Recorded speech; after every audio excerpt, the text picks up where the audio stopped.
Magandang araw mga ka-DIY.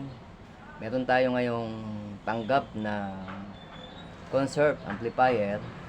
Ang gusto ng may-ari gawing subwoofer dahil meron na siyang pang mid at saka high na amplifier ngayon.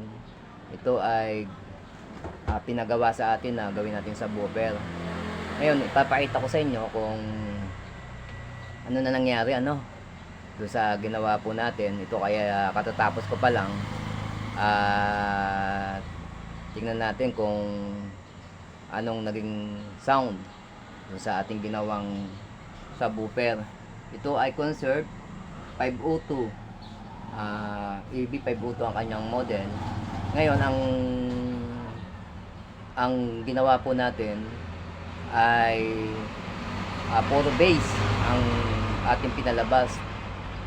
Checkin po natin yung sa scoop kung anong waveform doon sa pinakaibahan ng pure bass at saka doon sa input na may kasamang mid high.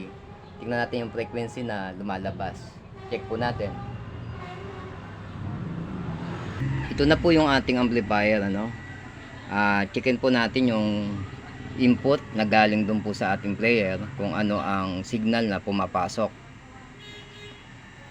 Ayan kung napapansin nyo, yung kanyang pinakang waveform ay kung baga maliliit sobrang with high.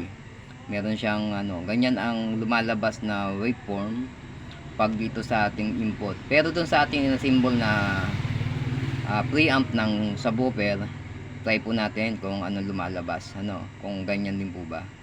Ayan, ito yung kanyang pumapalo siya, mataas ang frequency yan, ilang yun, umaabot siya ng 200 kHz, babago-bago kilohertz pa pero dito sa ating preamp na ginawa, try natin pasukin ko lang yung pinakang output. Yan ito. Ayan ayun, puro bass na yan ang palo niya yan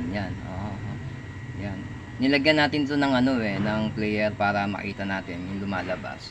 Yan ang pinakaibahan pag pure bass at dun sa input na may kasama pang mid high ayan dito, tingnan nyo ayan pure bass tingnan mo ang waveform malalaki ang wave nya, pero dito sa input yan yun ang liliit tingnan nyo may kasama siyang high frequency, mataas pa yung frequency niya, pero dito ay dito sa ating ginawang subwoofer preamp. Ayan try natin yung sound niya.